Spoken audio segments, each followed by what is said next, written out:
seeing it first, the first time I'd seen it clean and lined up, when I thought, well, I can ride this. I'll go out and surf. And it was a weekend, and we were talking about surfing with buddies before. A funny thing happened in Victoria at that time, and certainly at Bells, all the people that could ride those sort of waves, they would all go to Bells. Now, there's probably only 30 or 40 of them. I'm talking the early 60s now. There's probably only a total of 30 or 40, but the whole 30 or 40 would be there.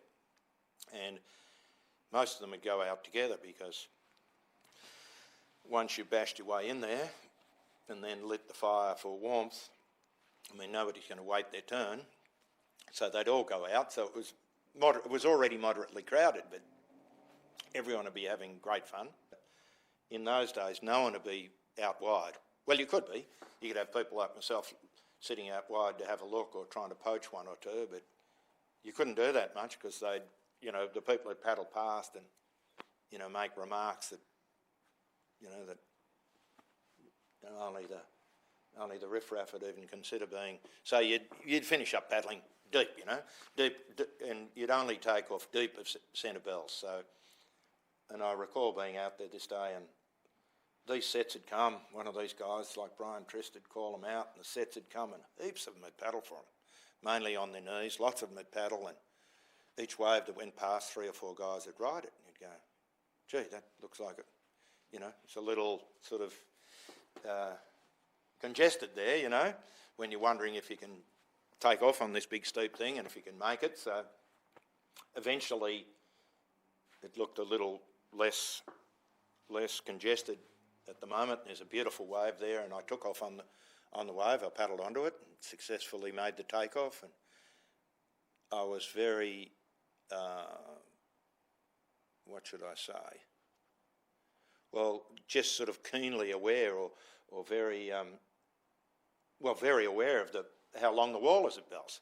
You know, like to see it from deep over there. And now I don't know how big the wave is, but we might call it 8 feet today. It's probably double, tripled overhead. There's a lot of face, big face, and then you see the wall and realising how long the wall is. And, you know, light offshore, glassy. Next impression is how fast the board goes. You go, oh, this wave's got a lot of power, got a lot of wall. I want to get down there. You know, you realise you've got to start making it. Then you realise how fast the board's going. And I think just by, maybe not by skill or training, you do some form of climbing and dropping. Because Bells, I'm a goofy. Bells does it to all the goofies anyway. They draw the board up high, which is kind of good. But then you go, geez, I better point it down again. You'd find when you point it down, you know, you'd accelerate down the face and therefore make the next section. And this is just like a stunning experience of, wow, you know, you go fast, the board gets pulled high, you think it's going to fall out, turn it down, goes faster, you know, sort of go around and through the next section. So I'd done all that until arriving at the bowl. And then seeing how, from riding the wave, how those sort of waves that have come from deep inside Centre Bells over towards Rincon, they often really do grow at the bowl. So now the wave is growing in size, the speed's increasing, and it's got not a giant horseshoe or hook on it, but a bit of a shaping back towards you a little bit. And I was going, I don't quite know how to cope with this.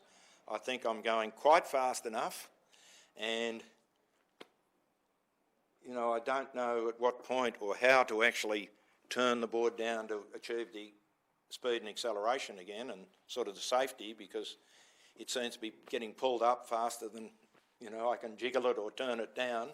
So I was at a point of sort of almost inertia, sort of almost frozen there with, I'll just go with the moment and find out what happens, but becoming sort of somewhat fearful that what's going to happen is going to be a horrendous wipeout. And at that point, I then realised there's a surfer surfing inside of me, which was probably no surprise because 3 or 4 of them had taken off on every wave. I then became aware there's a guy inside of me. And this turned out to be old Reid. He used to, early icon of surf world. And he was probably a body height, most of a body height lower than me on the face. And I was really teetering up in the lip there.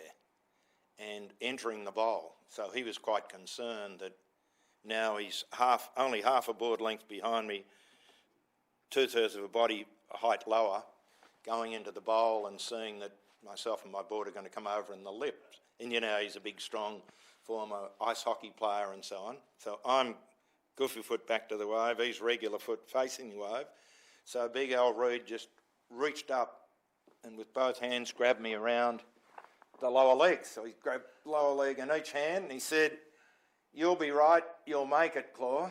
And at this point the wave was really pulling me up into the bowl to pitch me out, and old Reid just sort of physically pulled and torqued and twisted me down so that I surfed down to the bottom of the bowl, and somewhere near the bottom of the bowl he released me, and I managed to maintain this bit of an edge to continue the turn and shoot out into the flat green water in the middle of the bay and have all the adrenaline draining out of my body. So that's the experience of the first good and big wave I rode at Bells Beach.